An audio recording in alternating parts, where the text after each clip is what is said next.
Assalamualaikum warahmatullahi wabarakatuh. Shalom, Om Swastiastu, Namo Buddhaya, salam kebajikan, dan salam sejahtera untuk kita semua. Perkenalkan, nama saya Alex Teratano Harja dengan 3 digit NIM terakhir 112. Pada kesempatan kali ini, saya akan menjelaskan tentang kondisi if dan else, teman-teman. Nah, ayo kita lanjut ke materinya. Yang pertama, kondisional. Jadi,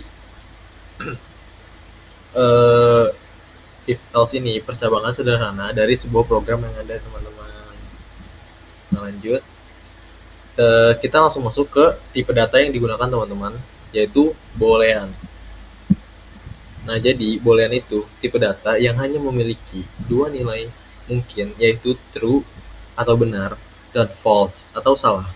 Nah, biasanya boolean ini digunakan untuk mengendalikan flow dan keputusan di dalam program, teman-teman. Nah, boolean ini juga berfungsi dalam pernyataan kondisional dan operasi logika, teman-teman. Lanjut, kita masuk ke fungsi boolean. Jadi, apa sih fungsi boolean? Jadi, fungsi boolean itu yang pertama, pengambilan keputusan. Jadi, boolean itu menentukan path mana yang akan diikuti program berdasarkan kondisi yang bernilai true atau false. Dan selanjutnya ada operasi logika. Boolean memungkinkan logika seperti and, or, dan not, teman-teman. Dan operasi ini biasanya digunakan untuk menggabungkan beberapa kondisi boolean, teman-teman. Nah, selanjutnya ada pengujian kondisi. Nah, biasanya boolean ini biasa dipakai untuk menguji apakah suatu kondisi sudah terpenuhi atau tidak, teman-teman. Selanjutnya ada pengendalian program flow. Jadi, boolean ini juga bisa untuk mengendalikan loop atau iterasi, loop while, atau for biasanya menggunakan kondisi boolean untuk menentukan kapan loop harus berhenti, teman-teman. Selanjutnya ada representasi status. Boolean ini merepresentasikan status on atau off, ya atau tidak, aktif atau tidak aktif, teman-teman.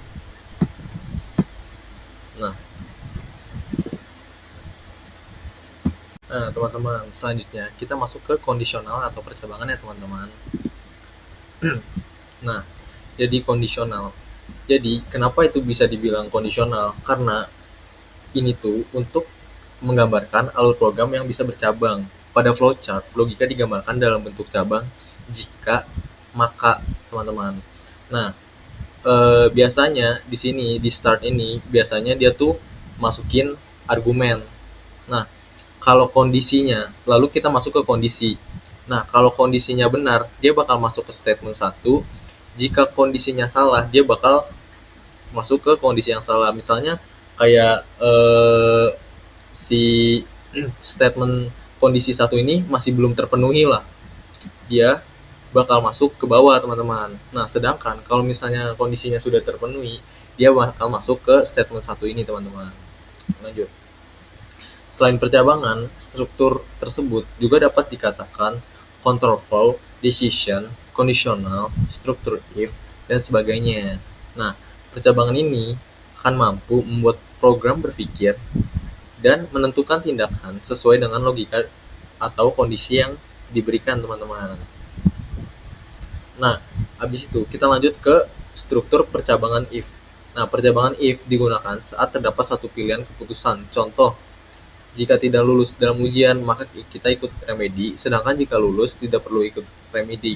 Nah, jadi misalnya kayak tadi aku udah jelasin di sini, misalnya aku kasih contoh di sini ujian aja, teman-teman, biar gampang karena biar lebih enak ngejelasinnya. Nah, di sini ujian.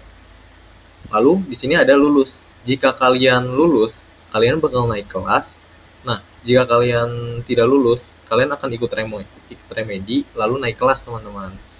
Nah, apa bedanya sih? Jadi kalau misalnya bedanya itu, kalau lulus dia langsung ke bawah, sedangkan kalau tidak, dia tuh harus ikut remedi.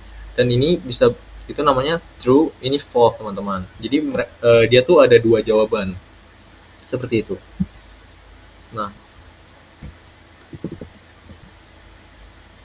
Nah, struktur percabangan if ini juga bisa diimplementasikan ke dalam Python, ya, teman-teman. Nah, jadi kita masuk ke di sini. Ujian tuh kan variabelnya kan. Di sini kita input, dia bakal nanya ke user apakah dia tuh lulus ujian atau enggak. Nah, kalau misalnya if ujian ya, dia bakal ngeprint naik kelas atau dia bakal mencetak naik kelas teman-teman. Nah, sedangkan kalau misalnya dia tidak, ini harusnya ada lanjutannya, if ujian tidak, itu dia nggak bakal naik kelas teman-teman. Bukan nggak bakal naik kelas, tapi bakal ikut remedi teman-teman.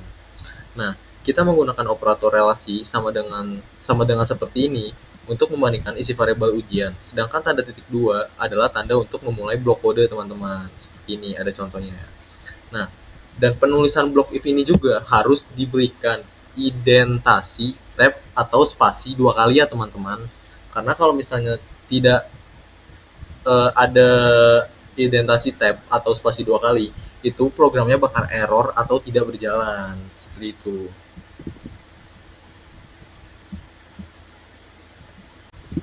Nah, lanjut teman-teman. Nah, jadi penulisan indentasi itu ada, di sini aku bakal kasih contoh yang salah dan yang benar.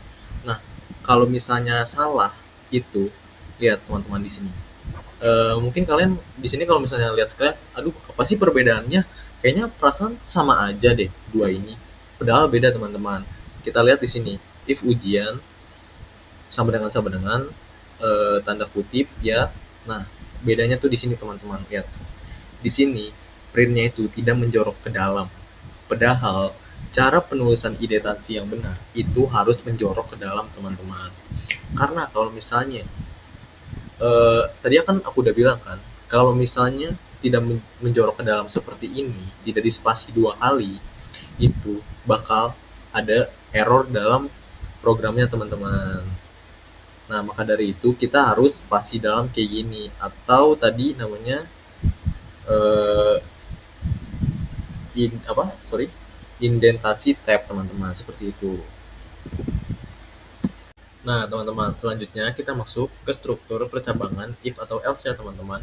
Jadi, percabangan if digunakan saat terdapat dua keputusan ya, teman-teman. Contoh, jika umur dari atau sama dengan 18, maka membuat SIM, sedangkan di bawah umur 18 tahun tidak dapat membuat SIM. Jadi di sini aku jelasin aja ya, teman-teman, biar lebih mudah dicerna, biar kalian kayak nggak itu gambar apa sih, nggak ngerti banget deh artinya apa sih, artinya apa. Nah, yang pertama itu ada mulai. Nah, kita di sini mulai untuk menjalankan programnya teman-teman. Nah, nanti juga aku bakal menjelaskan apa sih tandanya, apa sih namanya, kayak bulat seperti ini, jajar genjang, belah ketupat, kotak, dan lain-lain. Nanti aku bakal jelasin teman-teman, tenang aja. Nah, kita bakal mulai. Lalu kita bakal input umur kita. Jadi di sini kan ada input umur ada 1 sampai 0 sampai tak terhingga kan teman-teman. Nah, di sini kalian bisa input umur kalian teman-teman. Nah, jadi misalnya umur kalian lebih besar atau sama dengan 18, kalian tuh bisa membuat SIM teman-teman. Sedangkan misalnya umur kalian 17 tahun, kalian menginput di program ini, misalnya umur aku 17 tahun, kalian tuh tidak boleh membuat SIM teman-teman. Nah, jadi ada dua jawaban kan seperti yang aku tadi bilang. Nah, setelah kalian misalnya aku di sini masukin, aku input umur umur aku tuh 18 tahun. Kita boleh membuat SIM lalu selesai. Nah, kalau 17 tahun aku tidak boleh membuat SIM lalu selesai. Seperti itu, teman-teman. Nah, kita lanjut ke pengimplementasikan di Python, teman-teman. Bentar.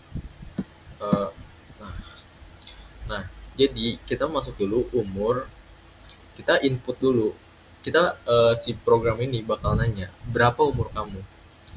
Jika umur kamu lebih dari 18 atau sama dengan 18, si program bakal ngeprint ini, kamu boleh membuat SIM. Nah, sedangkan kalau misalnya kamu input umur kamu tuh masih belum 18 tahun, yang umur 18 tahun ini, si if ini bakal diabaikan teman-teman. Jadi dia langsung ngeprint ke bawah. Kamu belum boleh membuat shift, teman-teman. Seperti itu. Nah, selain block if, terdapat juga block else yang dieksekusi apabila kondisi umur kurang dari 18 tahun atau false, teman-teman. Seperti itu. Jadi anggapannya ini nih true, ini tuh false, teman-teman. Seperti itu. Nah, teman-teman, selanjutnya masuk ke struktur percabangan if, elif, atau else. Jadi, if itu kalian bila cuma memiliki satu satu jawaban, teman-teman. Nah, kalau else itu memiliki dua jawaban. Nah, kalau si elif ini berbeda, teman-teman. Jadi dia memiliki tiga jawaban. Jadi elif itu elf is, teman-teman. Jadi percabangan if, elif, else digunakan saat terdapat dari dua pilihan keputusan kata kunci elif, artinya else if. Nah, jadi fungsinya itu membuat kondisi logika tambahan apabila kondisi pertama salah. Jadi kalau misalnya kalian tadi aku terlalu terburu-buru, jadi elif tuh misalnya kalian punya lebih dari dua kondisi, itu dinamakan elif, teman-teman. Kayak seperti ini, if begini maka ini, elif begitu maka itu. Lalu ada else, pokoknya begitu deh. Oke, kita lanjut. Nah, di sini aku kasih contoh aja. Kita start. Buat kalian yang nggak tahu di mana elif nih, elif tuh seperti ini, teman-teman. Dia karena dia punya dua jawaban atau lebih. Nah, kita start, kita input nilainya, teman-teman.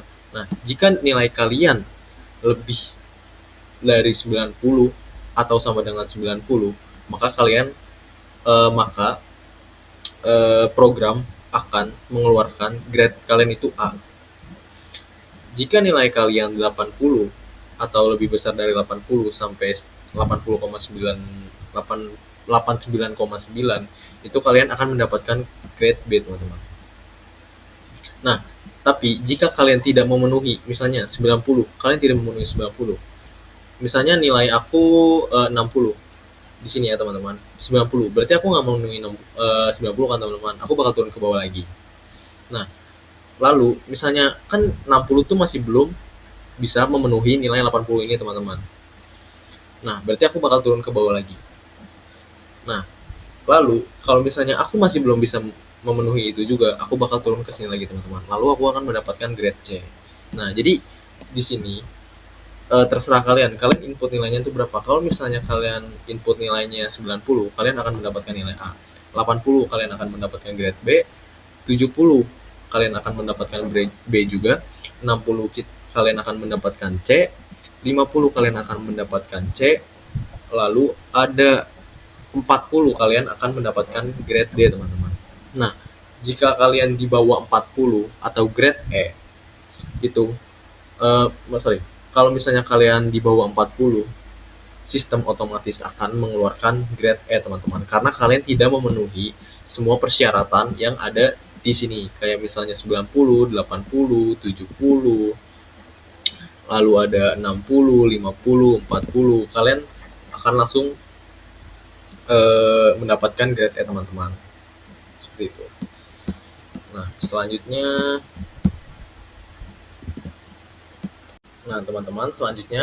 kita masuk ke repeat ya, teman-teman. Yang pertama kita bakal mulai event sini. Nah, selanjutnya kita bakal ngeset variabel. Di sini kebetulan aku udah bikin variabel di sini ya, teman-teman, yaitu jumlah orang dan sistem komputer. Seperti itu, teman-teman. Nah, selanjutnya kita bakal masukin set jumlah apa yang bakal kita buat. Nah, di sini aku masukin jumlah orang dan sistem komputer, teman-teman. Nah, aku di sini mau jumlah orangnya nanti dulu deh. Sebelum itu kita coba masuk ke kondisi if else-nya dulu, teman-teman. Nah, kita langsung run yang ini, if else yang ini, teman-teman, yang seperti ini. Nah, lanjut kita masuk ke operators, lalu kita tambahin dan kondisi dan, teman-teman. Nah, lalu kita masukin kondisi lebih kecil. sama lebih besar teman-teman. Nah, kebetulan di sini aku mau jumlah orangnya 18 ya teman-teman, dan untuk variabel di sini aku bakal masukin variabel si jumlah orangnya. Aku mau di sini 18. Dan aku masukin jumlah variabel si jumlah orang itu teman-teman. Jumlah orang sama jumlah orang. Nah, habis itu kita bakal suruh dia, kalau misalnya terpenuhi, kita bakal suruh dia untuk bilang mantap. Nah, sedangkan kalau misalnya tidak terpenuhi, dia akan bilang tidak mantap. Seperti ini. Kita coba run aja teman-teman.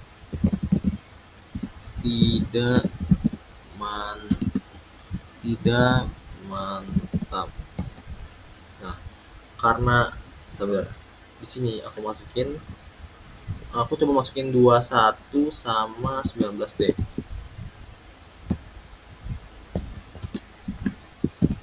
Nah, coba kita run ya. Nah, karena di sini tidak memenuhi, dia maka akan bilang tidak mantap. Nah, sedangkan kalau di sini coba kita masukin 19, pasti dia akan bilang enggak, sorry. Kita coba masukin 22 deh.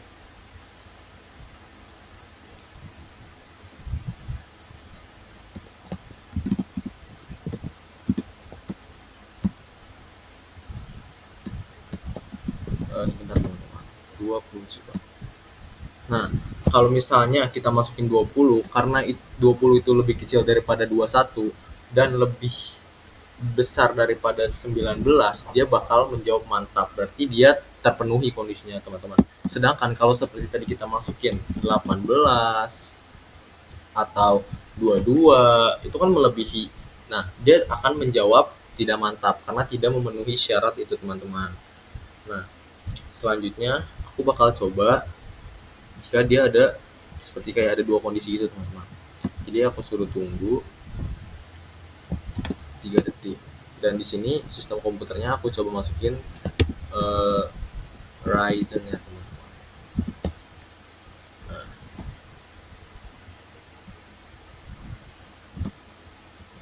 kita bakal coba masukin kondisi if else seperti tadi.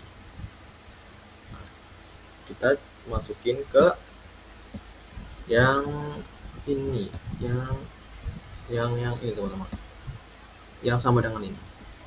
Nah, jadi kita tuh karena ini sama dengan, jadi kita harus samain.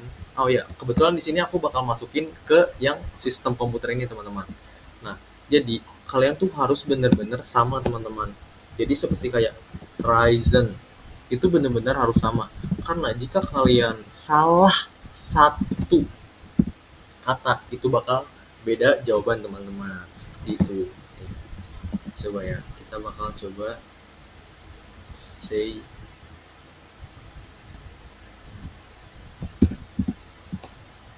wow sama say gokil, kurang wow,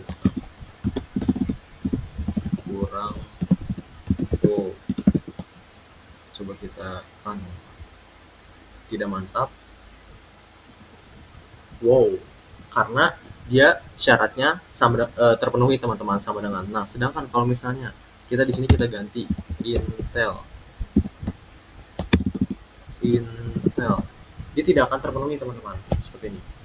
Dia tidak mantap, lalu kurang wow, karena kedua syarat itu kurang terpenuhi teman-teman. Nah, mungkin cukup segitu aja untuk Scratch. Kita lanjut ke Replit ya teman-teman. Oke, selanjutnya kita bakal ke Replit ya teman-teman. Nah, di sini kita samain aja seperti Scratch tadi, kita bakal masukin yaitu jumlah orang. Jumlah orang itu aku mau di sini 25 deh, 25. Nah, untuk selanjutnya itu ada aku masukin sistem komputer lagi ya teman-teman. Oh iya, jangan lupa untuk di sini untuk apa sih namanya variabel, aku lupa di sini. Hampir salah. Itu jangan ada yang namanya spasi ya teman-teman. Karena kalau misalnya spasi itu variabel akan menganggap itu berbeda gitu teman-teman. Jadi kita di sini pakai snake. Namanya snake apa gitu. Lanjut kita akan masuk ke sistem komputer. Kita di sini masukin apa ya? Ryzen lagi deh seperti tadi, Ryzen. Nah, kita bakal coba yang pertama itu if jumlah orang itu lebih, bentar aku cari, lebih besar daripada di sini 20 deh. Nah, selanjutnya kita di sini jangan lupa ya teman-teman, kita harus spasi 2 kali. Baru kita boleh print di sini. Karena kalau misalnya, tadi kan aku udah bilang, kalau misalnya kalian tidak spasi itu, kalian bakal berujung error teman-teman, atau programnya tidak akan jalan. Kita masukin di sini jumlah, jangan jumlah orang deh, apa ya, biar lebih gampang aja. Keren. Nah, di sini udah ada. Nah, kita lanjut ke else.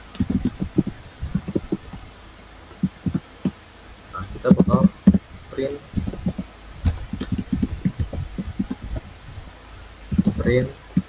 biasa aja.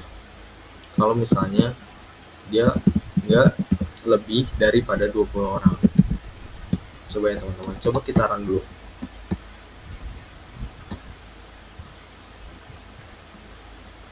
Bentar teman-teman. Kayaknya di sini aku kurang sesuatu. Bentar. Nah teman-teman, sepertinya aku lupa masukin di titik 2 ini teman-teman. Kalian jangan sampai mengalami kesalahan seperti aku. Nah, jadi kalau misalnya kalian di sini kurang titik 2 seperti ini, lihat, sistemnya tidak akan berjalan.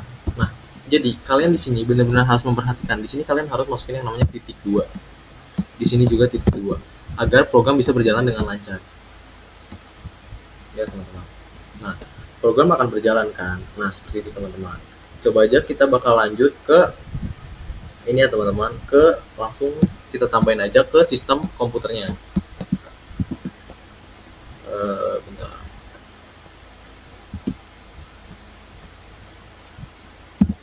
Oke.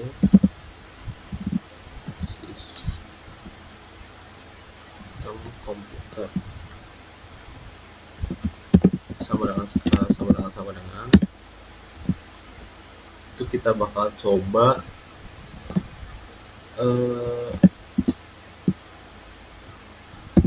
kita coba di sini Ryzen ya. Nah, kita di sini bakal print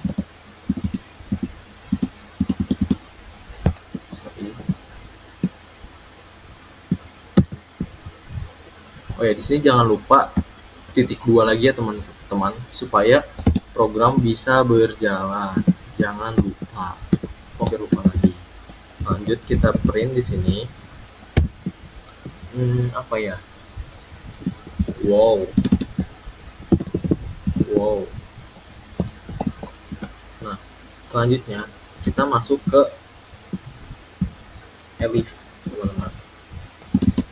Elif kondisi lebih, bisa dibilang sistem komputer, terus sawedangan itu si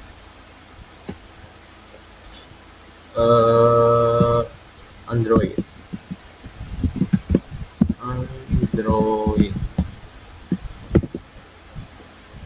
Jangan lupa ya teman-teman, titik 2-nya print. Wah, keren sekali. Gitu, teman-teman. Nah, lanjut kita masuk ke else. Lalu kita titik 2, lalu kita print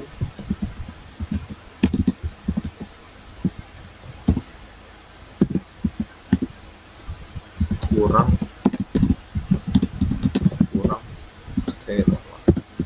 Nah, coba kita bakaran ya teman-teman. Nah, kondisinya dia bakal bilang keren dan kurang.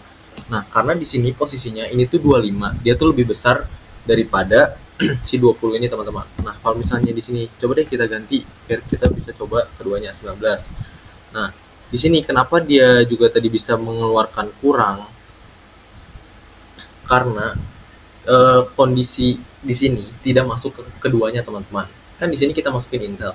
Nah, sedangkan ini kan sama dengan kan teman-teman. Nah, di sini kita masuknya Android sama Ryzen. Jadi tidak akan ada yang keluar teman-teman. Coba kalau misalnya di sini Intel kita ganti jadi si Ryzen.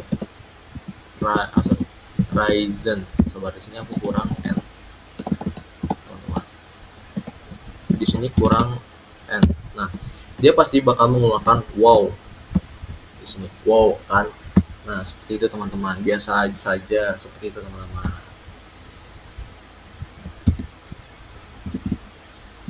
Coba kita bakal masukin Android teman-teman. Android.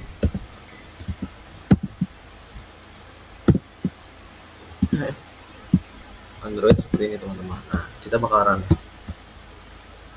Dia bakal pasti bilang wah. Nah, seperti itu teman-teman.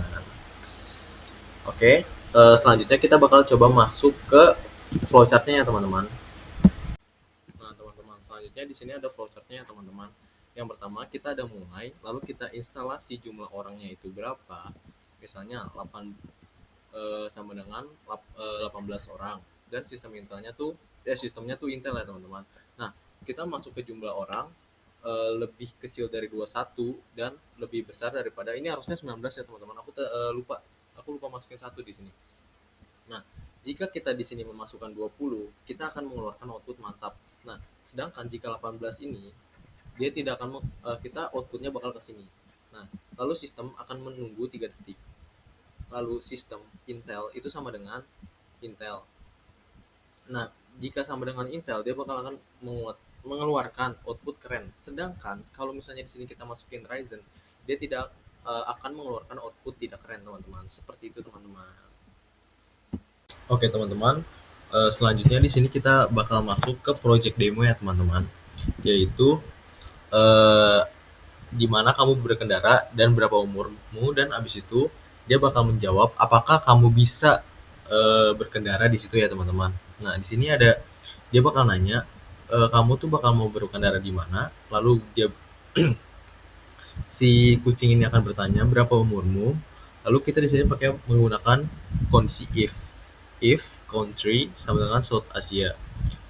Nah, di sini jika umur kamu lebih dari 16 tahun, kamu bisa berkendara. Tapi jika kamu di sini memasukkan 15 tahun, kamu tidak akan bisa berkendara, teman. Seperti itu. Semuanya sama ya, teman-teman. Nah, jika kamu di Prancis, kamu bisa berkendara menggunakan supervision di atas 14 tahun ya, teman-teman. Jadi 15, 16 seperti itu. Kalau 13 tahun dia bakal bilang kamu tidak akan bisa berkendara. Kita langsung coba aja ya, teman-teman. You Friends deh. Friends. Nah, aku di sini misalnya karena kita tahu kalau di Friends itu harus 14 tahun atau lebih sih, lebih teman-teman. Jadi kita masukin aja di sini misalnya 15 tahun. Nah, you can drive with supervision seperti itu, teman-teman. Kita coba yang lain deh. Kita coba kayak misalnya USA. Nah, dia bakal nanya kan umur kita berapa. Kita jawab 12 tahun. Dia akan bilang data is not available for this country. Artinya kita tidak bisa berkendara di negara ini, teman-teman. Nah, untuk Scratch seperti itu saja, kira-kira seperti ini. Selanjutnya kita masuk ke Python ya, teman-teman. Nah, untuk Python kita bakal nanya di mana kamu ingin berkendara. Lalu kita masukin user age. Si program ini bakal nanya berapa sih umur kita. Kira-kira sama ya, teman-teman. 18, 15, 14. Kita coba. Kita bakal coba start, teman-teman. Nah, aku coba di Meksiko, teman-teman. Meksiko. Nah, misalnya aku jawab di sini 19. Aku bisa berkendara. Coba kita run ulang. Aku bakal berkendara di Meksiko lagi, tapi dengan umur yang berbeda. Dia pasti tidak akan bisa, sistem pasti tidak akan bisa bilang kalau kita tidak bisa berkendara. Kita misalnya 11 tahun. You can drive. Seperti itu teman-teman. Oke. Maaf bila ada kesalahan kata atau salah penyampaian. Wassalamualaikum warahmatullahi wabarakatuh.